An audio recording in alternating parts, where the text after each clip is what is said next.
and you have chosen to listen to the summary of The Developing Mind by Dr. Danial Seagull. Introduction.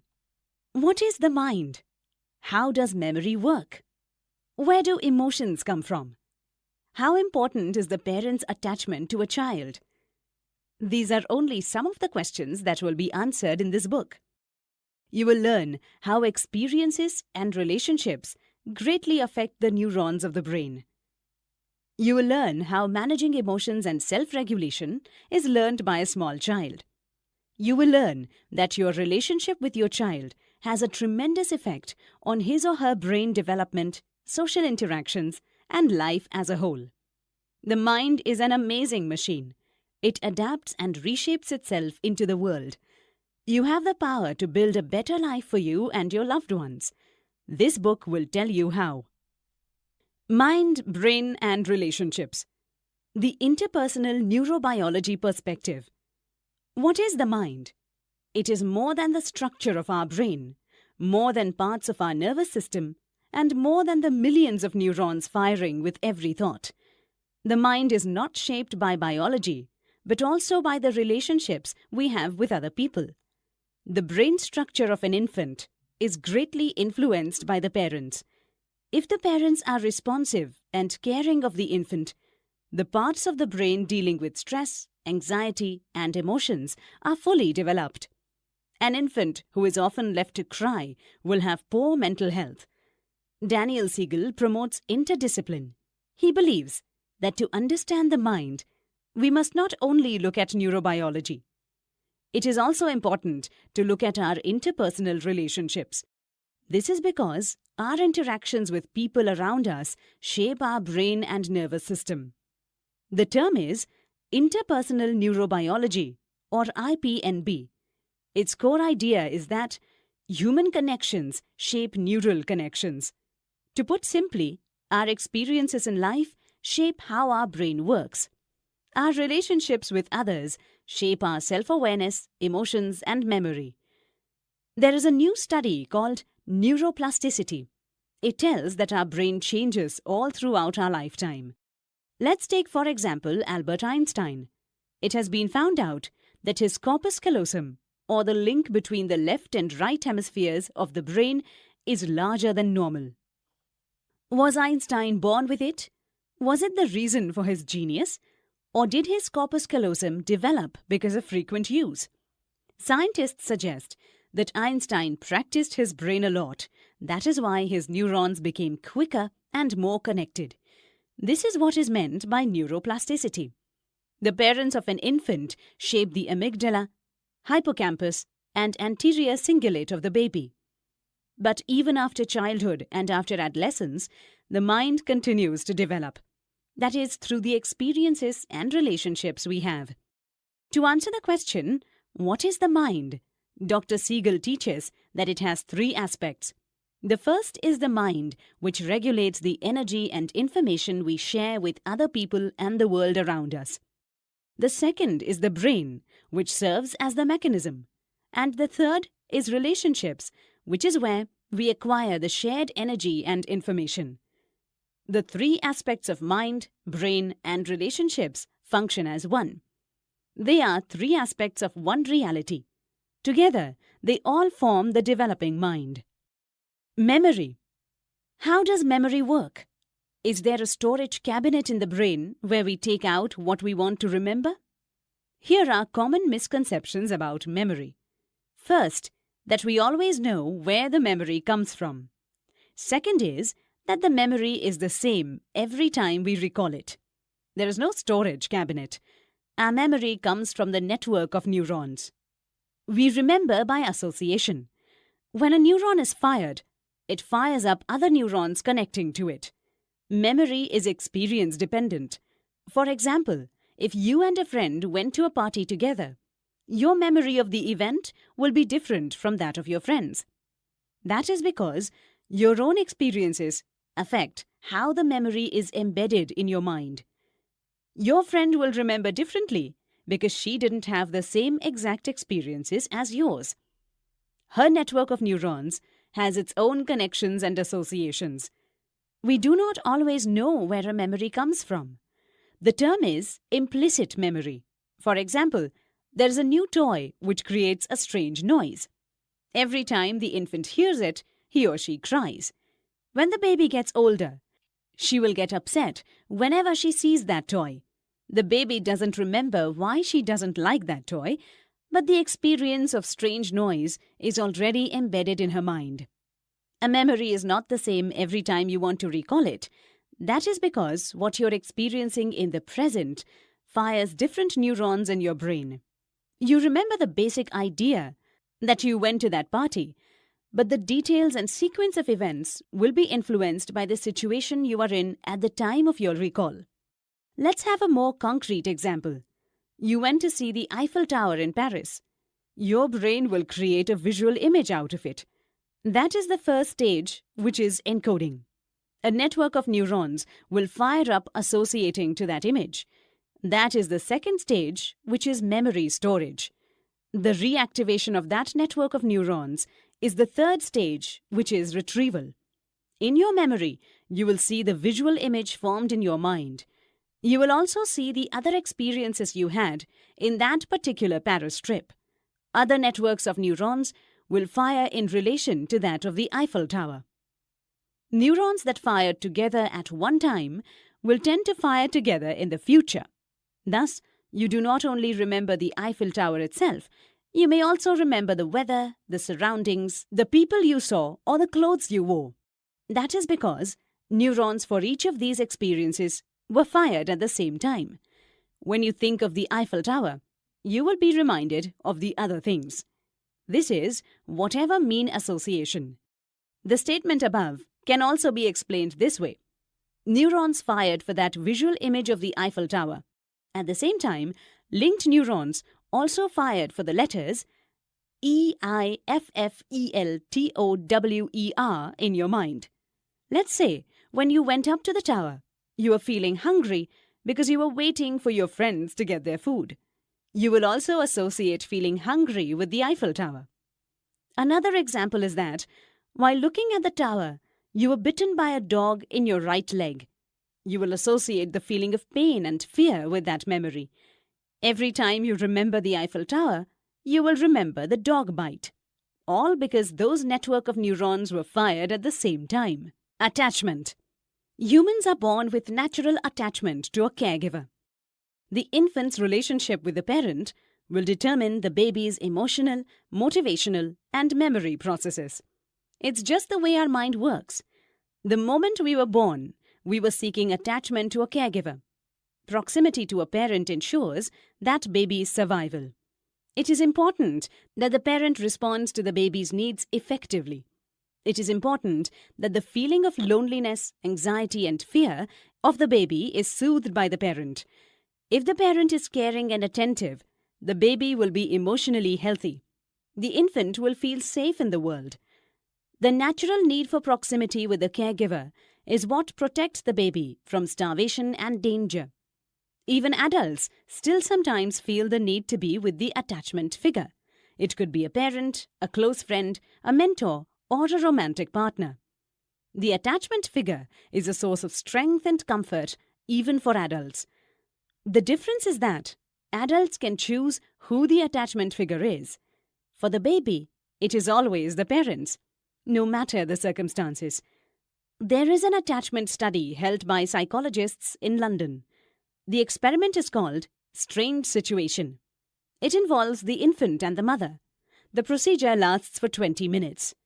Sets of infants and mothers were invited to the laboratory. Each pair will undergo the test. The 20 minutes were divided in 4 situations. First, the mother will stay with the infant in the room. Second, a stranger will enter. Third, the mother would go out and the baby will be left with the stranger. Then, for the last 3 minutes, the baby will be left alone. Here is the most important finding. An infant who is securely attached to the mother will notice right away that the mother is gone.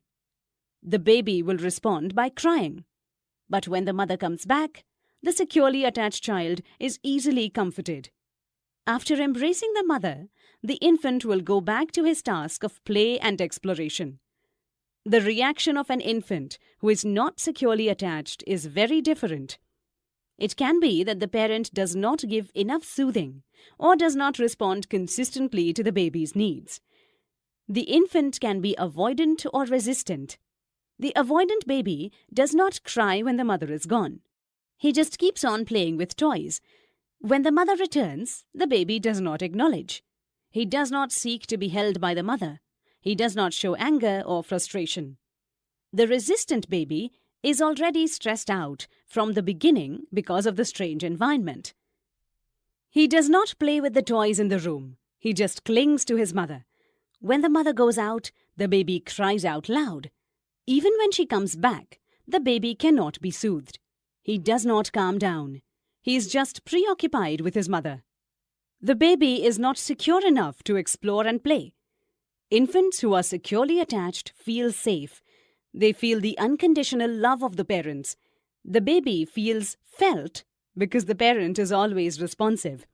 The baby knows that the mother will always come to help and to give comfort. That is why securely attached babies do their age-appropriate tasks quite well, that is, playing and exploring. Emotion. People commonly think of emotions as feeling happy, sad, or angry.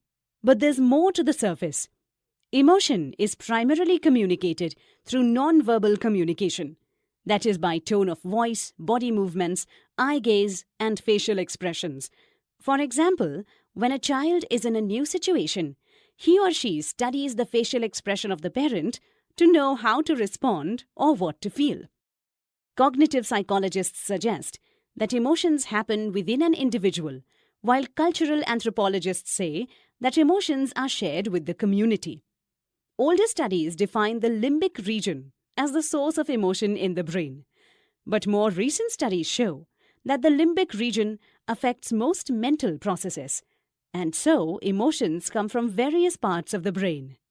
There are actually 3 stages of emotional response. First is initial orientation. Second is appraisal and arousal. And third is categorical emotion. Initial orientation is when the brain changes to a state of alertness. The message sent to the nervous system and the entire body is, there is something important happening right now. This makes the person pay attention. It is not defined yet whether it's a good thing or not. After the state of alertness comes the appraisal and arousal.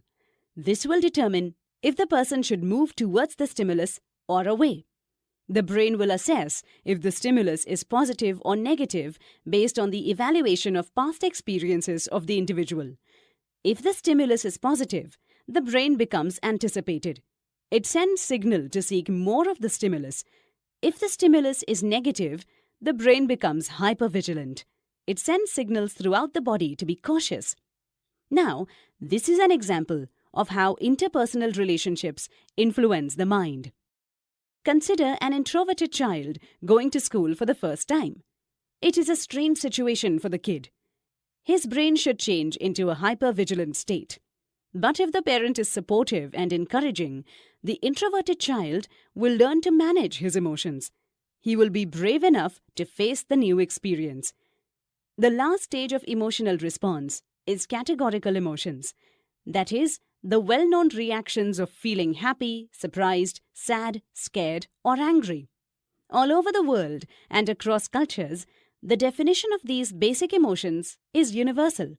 Again, emotions are expressed more on non-verbal communication.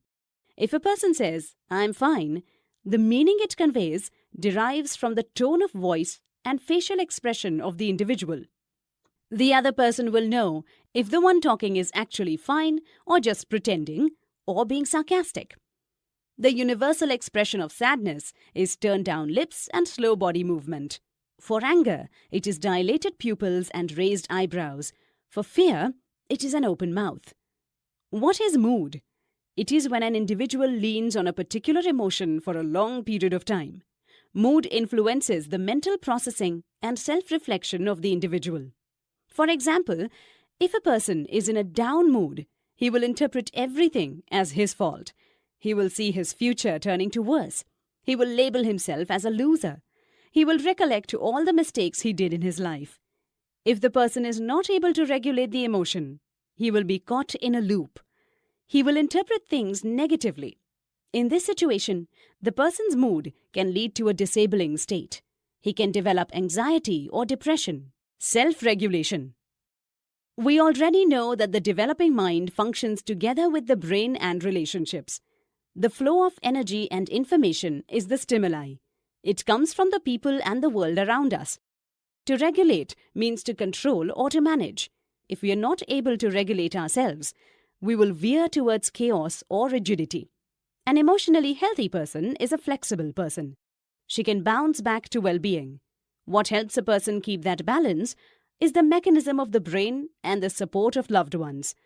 For example, a person experienced a failure. He will be in a down mood. If he is not able to regulate himself, he may become depressed. But a person who has self-regulation can manage.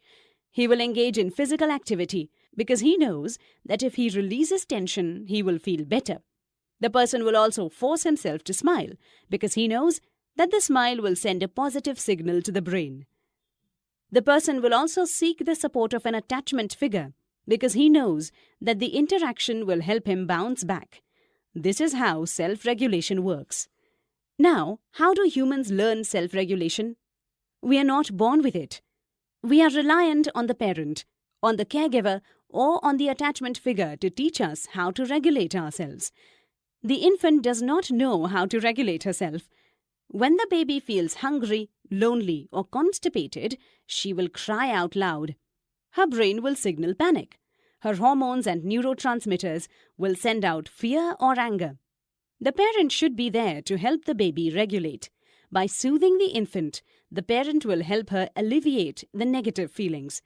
If the parent is responsive, the baby will remember and learn that the parent will always come to help and there is no need to panic. Early on, we can see the interplay of brain mechanism and relationship in regulating emotions. In toddler stage, there is what we call caregiver-guided self-regulation, in which the parent will further instill self-regulation into the child. For example, the toddler is playing with other children. When someone snatches the toddler's toy, she will naturally get upset. A toddler who isn't securely attached with the parent will not hesitate to hurt the playmate who took the toy. But a toddler with an attached parent will know how to respond appropriately. The parent will be there to soothe the kid, to say that she can have the toy later and that she can play with other toys. In that way, the toddler already learns how to regulate herself. If this keeps up, the toddler will develop into an emotionally healthy preschooler. She has more solid self-regulation. She will function well even in the absence of the parent. She will know how to behave properly in school. Interpersonal connection. How exactly does a parent send a message to the child's brain? Remember that our mental life is defined by flow of information and energy. The parent transmits information through non-verbal communication, that is, through facial expressions, tone of voice, eye gaze, or touch. The neurons or the set of neurons of the child perceive the information. It's quite like sending and receiving emails. The non-verbal messages from the parent causes appraisal or arousal in the child's mind. Repeated patterns lead the child to be securely attached, avoidant, resistant, or disorganized. Neuroscientists study this interpersonal communication through MRI or magnetic resonance imaging. MRI can track which part of the brain reacts to the stimulus. Another method is longitudinal studies. It is wherein psychologists enlist sets of parents and children. The relationship of parent and child is observed from infancy to adulthood. Through longitudinal studies, experts see how attachment greatly influences the life of the child. One very successful study is the Minnesota longitudinal study of parents and children. Several psychologists teamed up and derived relevant theories from this research. They followed the children's development from birth to 35 years old. Here's what they found out. The parent's relationship with the child will influence the relationships he or she will have with other people. Psychologists have proved that securely attached kids can easily make friends, perform well in groups, and assume leadership. As adolescents, these kids are cooperative, and goal-oriented. As adults, they enjoy stable and trusting romantic relationships. There is what psychologists call self-fulfilling prophecy. Children who are not securely attached behave in negative ways, which is why they create negative relationships with new people in their life. For example, avoidant children who have neglectful parents tend to be mean and aggressive. They are likely to become bullies at school. Teachers do not know the family history of the child, but they tend to repeat the parent-child relationship. Teachers interact towards the securely attached kids in a more positive way. They give the kids age-appropriate tasks.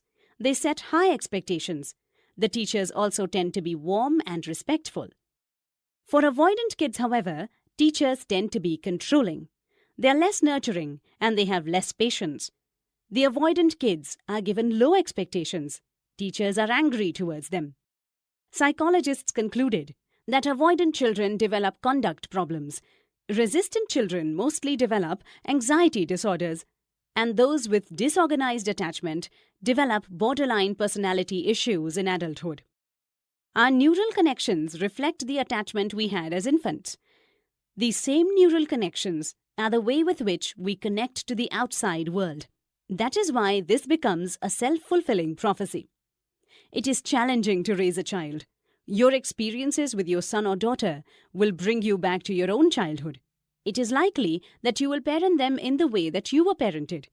Most parents have the same parenting approach as their own parents before them. Let's study the situation of a toddler who wants to climb on a table where there is a lamp. Experts have studied 4 parenting approaches. These are securely attached, avoidant, resistant, and disorganized.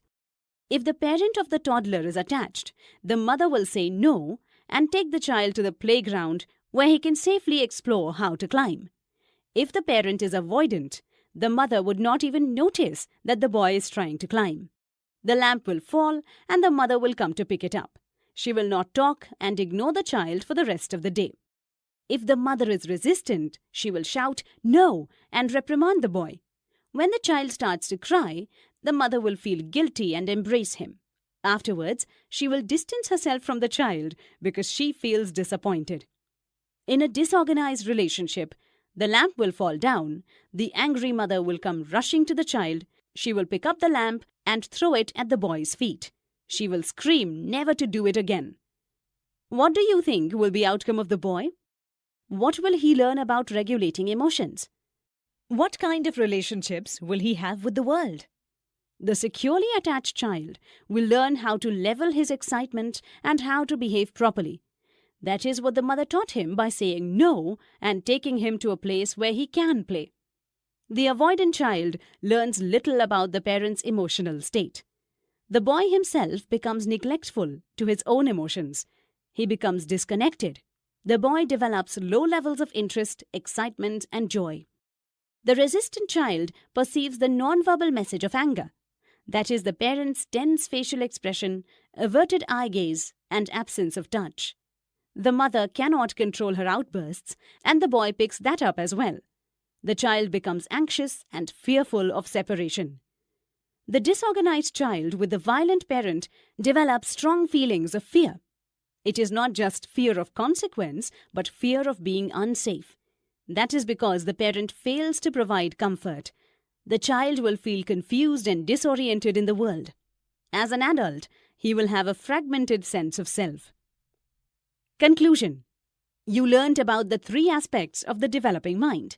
That is the mind, brain, and relationships. The mind is composed of neural connections which are formed mostly by early experiences. You learned about memory and attachment. You learned about emotions, self-regulation, and interpersonal connections. Psychologists and neuroscientists have proven that there is an effective parenting approach.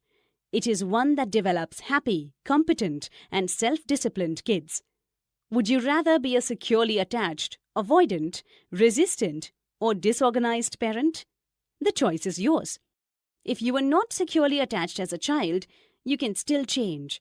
You can break the cycle and become a better parent for your kid. Days of fear, pain, and frustration can be replaced by days of happiness, love, and hope.